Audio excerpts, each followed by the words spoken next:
my name is Dweck, and some words about me. I am a volunteer trainer at the Hero Square initiative.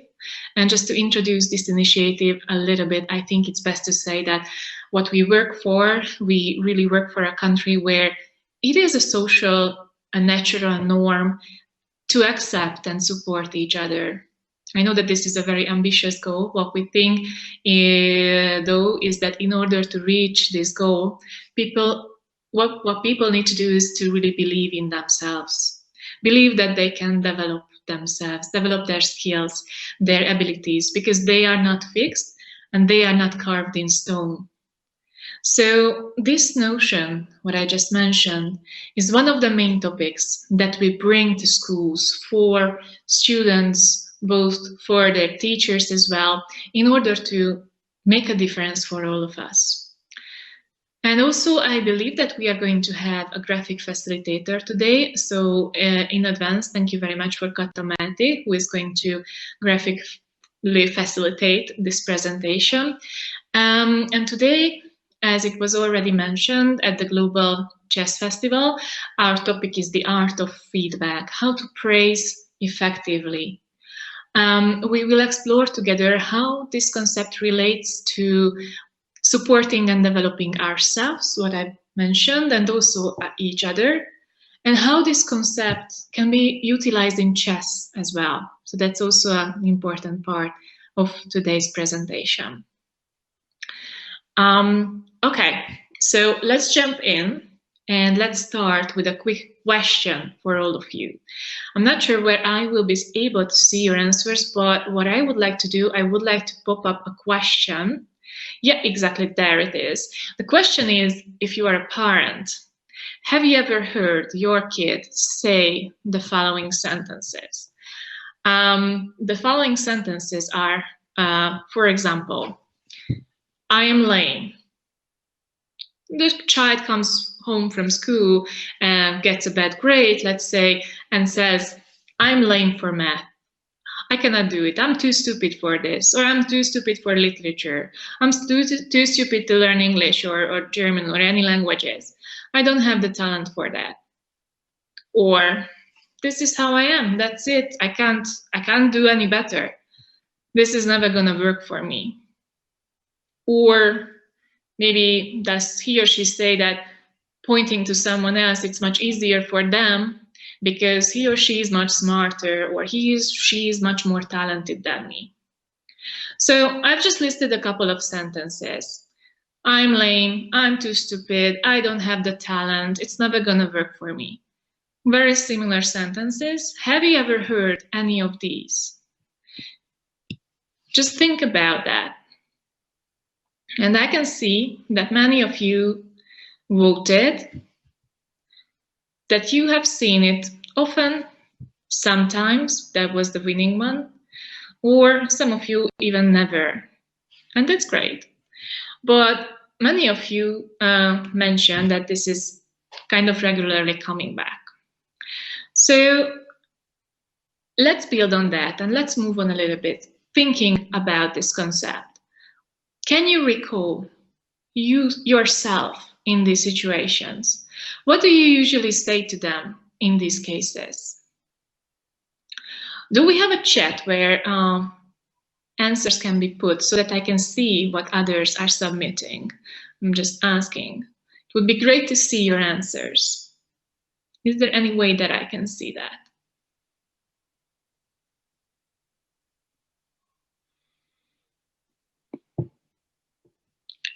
If not, then I would move on and see, I would remind you of these cases and just ask you to think about for yourself. So let's remember yourself. And how do you answer to these situations? Okay, your child comes back, I'm lame. Oh, you're not lame. I'm sure you're smart. Or you say something different, but I'm sure this is sometimes encouraging. This is sometimes a random sentence, or this is sometimes a very conscious one. It's your decision and it's your situation. So let's remind yourself about that. But now, what we will talk about, it's a very important concept for us when we talk about the art of feedback, and this is called the growth mindset. The growth mindset is something that we build on when we think about Hero Square as an initiative and the foundation of it. But why is it so important for us, and what is growth mindset really? So first of all, we at Hero Square, we really believe that it's crucial to understand our own personal mechanisms that drives us in life first and become more conscious about them. Only then can we reach out and have an impact on our surroundings, on our society, to make ours and also others' lives better. So growth mindset helps us to a little bit self-reflect, a little bit look into ourselves, and that's why it's so important. But what is it really? If you haven't heard about the concept of growth mindset, let me give you a little bit of context here. It is connected to a social psychologist called Carol Dweck. Not sure if you have heard her name before. She is from Stanford University, and she made a research. A very important one, it turned out after years. And this research was about performance and how performance is connected to talent, the role of talent, the importance of talent in successes. In the early 20s, she presented her, early 2000, she presented her theory which is basically revolutionized the field. So one of the most important experiments of Carol Dweck was that she examined children. And let me give you the example of how it went. She gave them logic games, like kind of easy puzzles, starting with easy ones, but then raising the bar with a little bit more tricky ones. And the idea was that she split kids into two groups. And these groups received two very different kinds of feedback as they completed the puzzle. So every child did the same puzzle, exactly the same game. However, the two groups received different feedback. So let me stop here for a second and ask you one more question. Again, maybe you can self-reflect on that. What do you say to your child when they win, let's say a chess match, or if they get a really good grade, which they didn't even expect to get? Maybe they are always saying they are not good in math, and they got a really good math grade, let's say. So they come home happily and give the news that they win or that they got some success at school. So I cannot see it, but what I would imagine that you're saying can be maybe you're so smart, or you're great, you are clever. Some of you are saying, it appeared just now, I am proud of you, I knew you could do it. Or you are also saying other things like fantastic, I can imagine. Some of you don't even say anything. Okay, thank you very much for the answers. This is very insightful. So coming back to Carol Dweck's experiment, the first group of children was told, you're so smart, you are great, this is amazing, etc. And the second one got the feedback like a very different kind of feedback. It was good progress. Okay, this is a great achievement so far, so keep going, etc. And they checked how kids reacted to that. Then they offered them, and that was a very interesting move, they offered all of them to move on with a little bit more complicated puzzle. So they asked them, okay, would you like to move on? It's going to be similar, but a little bit more hard, a little bit harder, a little bit more complicated. So they asked them if they wanted to continue. And in this case, what do you think what happened? I'll give you a few seconds to think about that, and I will share that interestingly, the willingness of the first group to continue solving a little bit more difficult puzzle went down. It decreased. And you know, the first group who was told, you're so smart, you are awesome, you are fantastic. So that their motivation was very, very low compared to the second group, who were much more eager to move on, who wanted to continue. And you remember, the second group got different kind of feedback. They were told, it's a great progress. I'm happy that you started. Keep going. I can see that you can move on. That's different kind of praise, and it had a different effect, definitely, on their motivation to move on. So why did that happen, and what is the reason behind? And of course, we have to look for answers in the power of words. Words are very, very powerful assets and tools, what we have, even if we are parents, if we are not parents, our words are very important, how we choose them. And another key thing to check is what is on stake. In the first case, you are so smart, this talks about the full person, the personality in its entirety. And children, when they are told you are so smart, children become happy that they are seen as smart. And they don't want to risk it, that they don't want to lose it by moving on and maybe making a mistake, maybe losing this title because of that. Because what happens, they can think, if they make a mistake? They won't be seen as smart anymore. This is too much to lose. So imagine what's on stake for them. They won't be seen as smart anymore. And the second option, this is great progress. These are the great steps that you have taken. Feel free to move on.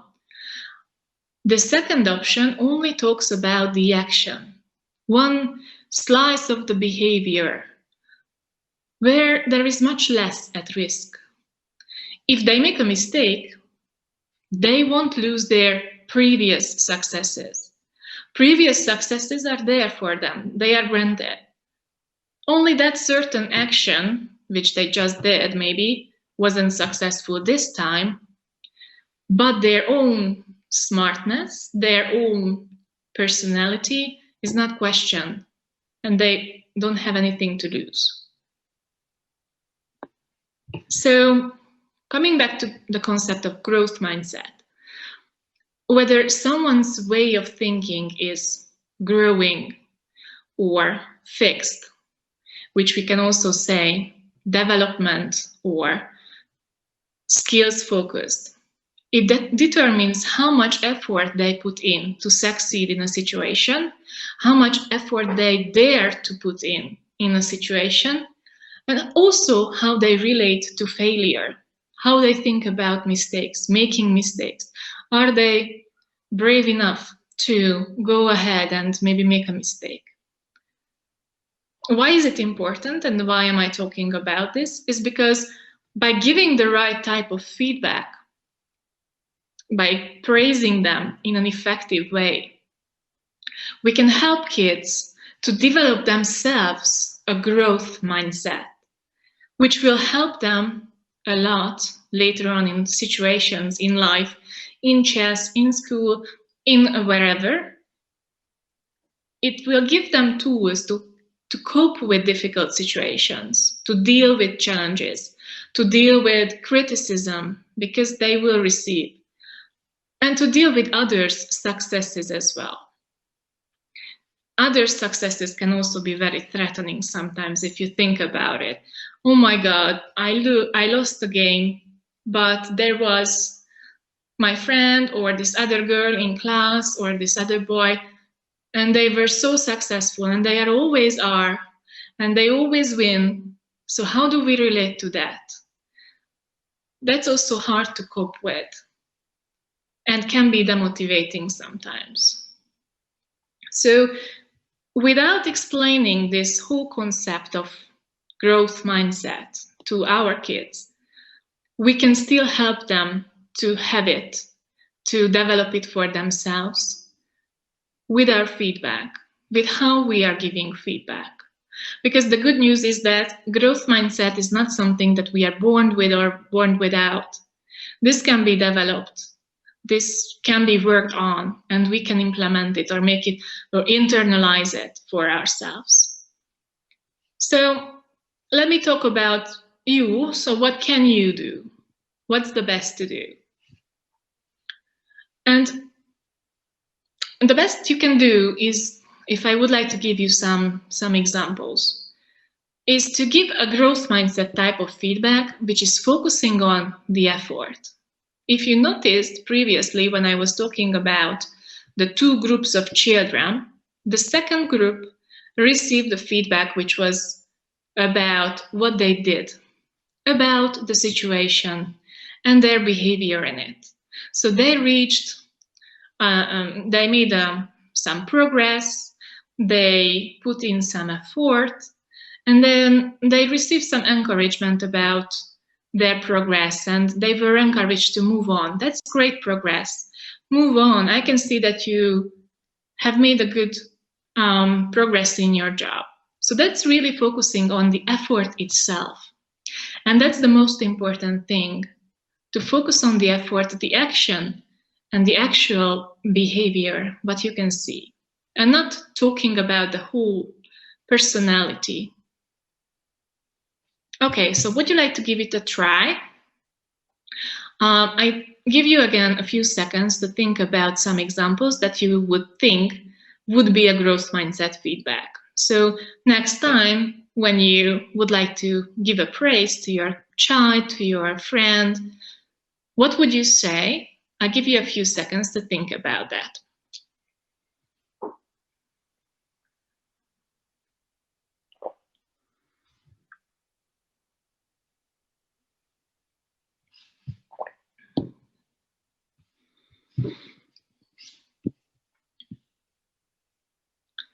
Okay, so I hope that you came up with some examples. I will also tell a few, but first let me talk about a sentence which we very often use, and it also came up earlier in one of the posts, and you mentioned that you are using it quite regularly, which is the "I am proud of you" sentence, the sentence of "I'm so proud of you." We used to say that. We say that a lot of times, and this is a good sentence. I'm not saying it's not, but there is another version of this which is even better, and it sounds like you should be proud of yourself, or you can be proud of yourself. The problem with "I am proud of you" is, let's not take this away from our children to be able to be proud of themselves. Instead, let's encourage them to do so. This is their success anyway. And switching from "I am so proud of you" to "you should be" or "you could be proud of yourself," it really works like a magic sentence, because that talks about them. That talks about their success and how they can feel about themselves, and not about myself as a parent or as a coach or as a mentor, as a teacher. Let's say that "I am proud of you." It's all about me. However, this wasn't really about me. This is really about the kid and their achievement. And of course, I know that this is really, really easy to say, but sometimes very hard to do. So let's take a look at a few kind of chess-related examples that you could be mindful about in the future. So if you have a child who plays chess, I'm sure that they are very similar situations coming back in each of you, in each of your lives. The first one is that kids can be sometimes very nervous before important matches. Doesn't even have to be important, that match. People can be nervous when they are on display, when a lot is on stake. And what I would like to really highlight, that this is totally okay to be nervous. That's part of the game. That's part of how we are built up. That's part of our how we are wired, and that's also sometimes helps us to make good decisions in life. And this is also relates back to ancient times when it helped us to survive. However, if kids are nervous because they want to prove themselves to the coach, to the teacher, to the parent, this feeling of thinking about someone else to prove themselves for them, it will multiply stress, and eventually it can have a bad effect on performance, on what they achieve. And what we can do is to try to take this burden away from their shoulders.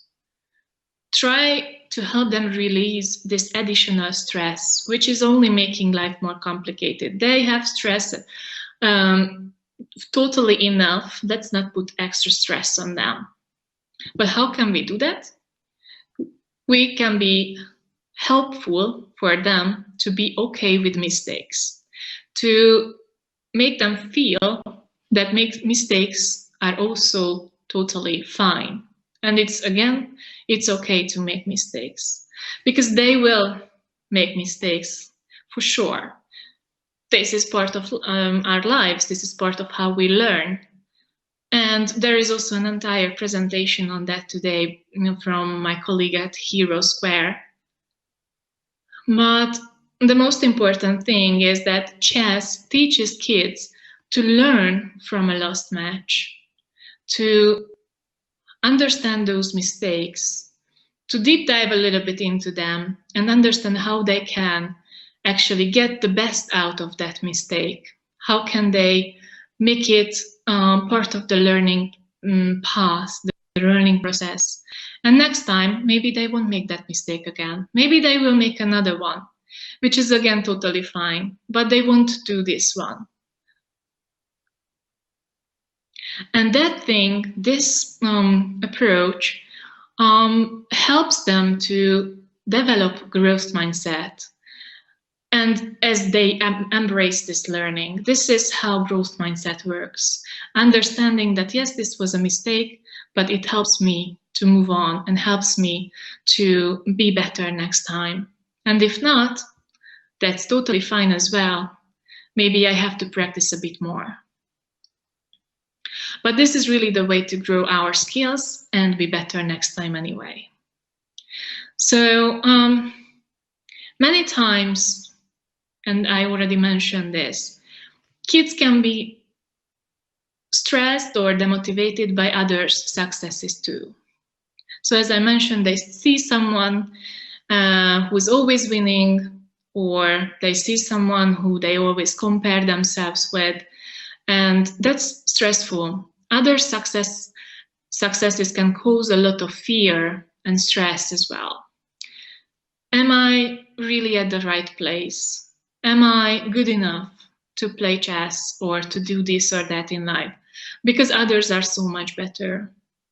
And sometimes we are wearing that glass, or we are wearing that filter on and only see our mistakes and only see other successes. That's not helpful.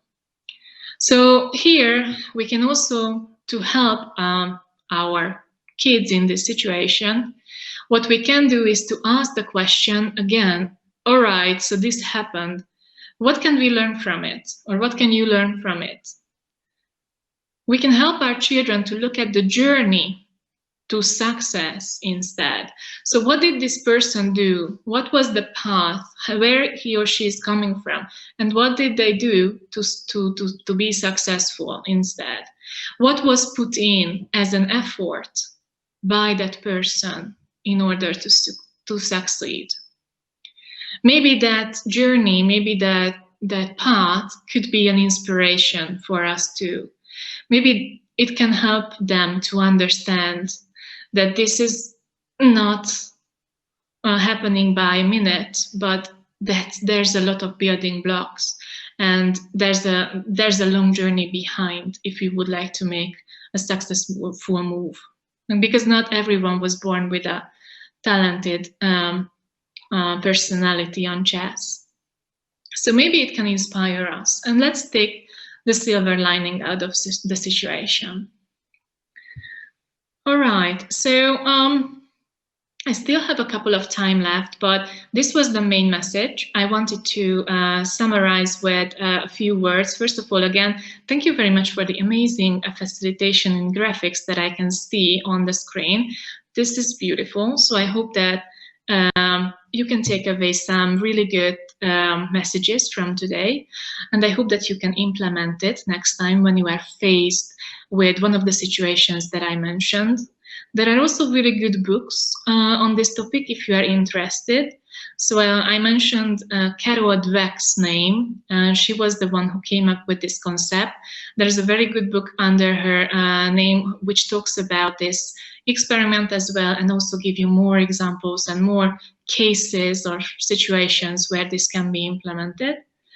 And also, if you are interested in knowing more, you can either contact us via our website at Hero Square, or you can send me questions right now. For the next half an hour, I'm going to be on standby, and I'm going to be supporting anyone who would like to know more with some personal experiences or some advice, if you would like to do that. So I'm staying here. You can feel free to contact me. And once again, thank you very much. Thanks again for being here today, listening to this presentation, and wishing you a great rest of the day. Enjoy. Goodbye.